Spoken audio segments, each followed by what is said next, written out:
Mark 6, verses 45 to 51. I'm reading from the ESV version.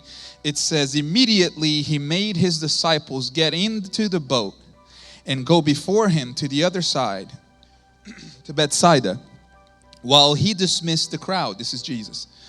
And after he had taken leave of them, he went up to the mountain to pray. And when evening came, the boat was out on the sea, and he was alone on the land. And he saw that they were making headway painfully, for the wind was against them. And about the fourth watch of the night, he came to them, walking on the sea. He meant to pass by them. Thanks, Jesus. He meant to pass by them. But when they saw him walking on the sea, they thought it was a ghost and cried out, for they all saw him and were terrified. But immediately he spoke to them and said, take heart, it is I. Do not be afraid. And he got into the boat with them, and the wind ceased, and they were utterly astounded. If you've ever found yourself stranded, if you ever found yourself in a place where you applied every good intention and you wanted to see a positive result, but you got back negativity, you got back pushback, you got back this sense of failure, maybe you even failed. If you've ever been in a position where in the process of going for your dreams, achieving your goals, you gave your best, but you didn't get back what you were expecting, the return on your investment was not what you were hoping for. I have a message for you today. It's a very simple message, and I actually titled my message, You're Going to Make It. This is my message for you today. Very simple. You're going to make it. Touch somebody and say, you're going to make it. Maybe you don't have to touch. Just look at them, okay? Just say, you're going to make it. You're going to make it. It was about 14 years ago. I was recently married. Yes, my beautiful wife and I have been married for 14 years. And yes, yeah, you can clap for that. Marriage is a good thing. We recommend with the right person. We recommend. We were recently married, and we lived near the coast. And my wife, my sister, a couple friend, and another guy friend, decided that we wanted to spend the day by the beach. So we loaded up the car, drove about 30 minutes to a beach nearby. And before noon, before lunch, we were at the beach. And we just sat down and talked. And at one point, my wife and my sister were tanning on the sand, just enjoying the sun. I was having a conversation with my best friend at the time, and my other guy friend was on the phone dealing with some work stuff.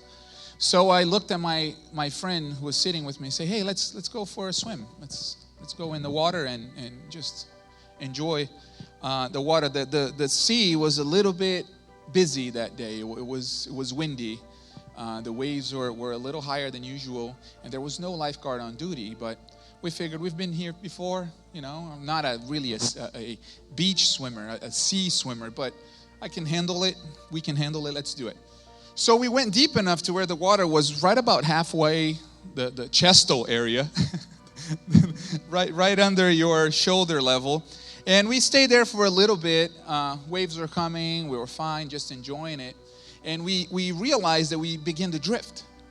We were drifting way west of where they were.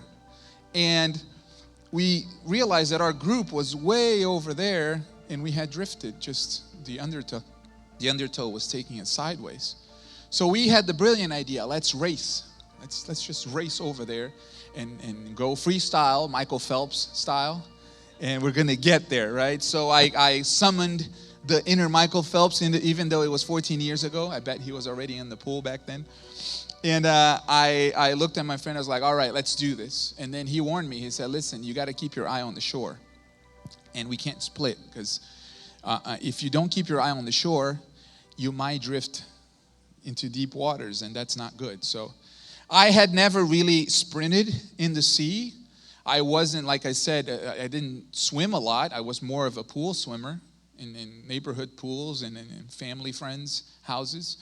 But I'm like, all right, I'm going to give my all. And I was ready to smack him, right? I'm like, I'm going to win. I'm going to win. I'm going to get there before this guy. So we counted down 3, 2, 1, and we took off. And I'm giving my all. I'm going at it. I forgot about the shore. I forgot about the group. I just had my friends' strokes on my side here, and I was listening. And I'm like, I gotta pass him. I gotta go. I noticed that he started drifting to the shore toward my friends, and I was spacing away from him. When I looked up to check on where we were, I even remember telling him, you're gonna hit some sand, man. The waves you're gonna get to the breaking point and you're gonna get taken by the waves. Just come closer. And I kept swimming a little longer until I was exhausted. And I finally got in line with the group. And I just relaxed. You know when you relax because you're sure you're gonna stand on solid ground and there's nothing? I don't know if you've been in a situation like that, but I just let my body relax because my heart was pounding. I was trying to catch my breath, and as I relaxed, I just went under. And I took this big gulp of sea water, and it was not good at all. I started to panic. I came up, and the waves were coming over me, and I was like, my goodness, I am in too deep. I'm way too deep. I was the one who drifted. So my friend is far away. He's probably from here to the door, about 50 feet, I guess, or less away from me. And I yell at him. I said, help, I need help. I'm tired, I need help. And I'm shaking my arms, but I'm just feeling sore everywhere. The heart is pounding. I don't know if you've been to that point of exhaustion physically where your heart is just, you feel like you're going to throw up. And like I said, swimming takes a lot of energy, and when you swim in the sea, it's even more because you're fighting against the current. So we were at it for a good minute or two, and for someone who doesn't swim, that's a lot, right? And I just remember these flashes of, my God, this might be it. I'm looking at my newly wedded wife sitting on the sand, just talking to my sister. I can see my friend pacing back and forth with the cell phone, and my other friend on the shore, but far enough to where he could hear me and far enough from them to where they can't hear me because the waves are breaking. And I'm telling him, I need help. You know when you get to a panic mode where you can't think of anything else, just survival. And my friend noticed, and he started waving to people at the shore, and nobody could hear. And he finally decided, I'm gonna come and help this guy. And I just remember just saying, Jesus, I need your help. My God, I need your help. I don't know if I'm gonna make it. And my friend came, and he said, all right, he was a little bit more athletic, so he said, when I go under you, I'm gonna push you up. When the wave comes, just let the wave take you, and do what you can. And I remember him, I can see it today. I remember him, this was 14 years ago, but I can see it today. I remember him going under my foot. I could see him holding my foot, and he pushed up, but he went deeper, more than I came up. And I'm like, wow, we are really deep. He came up and he said, man, I had my body fully extended, and I didn't feel anything under. We are in deep. And I was in the panic. I was like, I don't know what to do. I'm waving my arms. I'm doing what you can do to just keep your head above water. And my friend said, all right, when the waves come, just let your body be taken by it. And he starts going back to the shore. And I'm like, how is he doing this? And I can't. Like, I don't know how to get away from here. And I just remember saying, God, I need your help. I can't. And then this huge wave just came. And I kind of let myself just open my arms. And I'm like, all right, I'm going to let myself be taken. And the second wave came, and it took me a little closer, and then all of a sudden I was on the breaking point, and then I just tumbled with that wave, and I was never so happy to get the tumble and just roll closer to the, when you just get taken and it just carries you. And then when I got that tumble, I just felt sand underneath me, and it hit my head, and it hit my arms, and it hit my legs, and I'm like, yes, land. And I dragged myself out of the water and just threw myself, collapsed on the sand, caught my breath. And I was like, what was I thinking? What was I thinking? And this is what I learned from that story.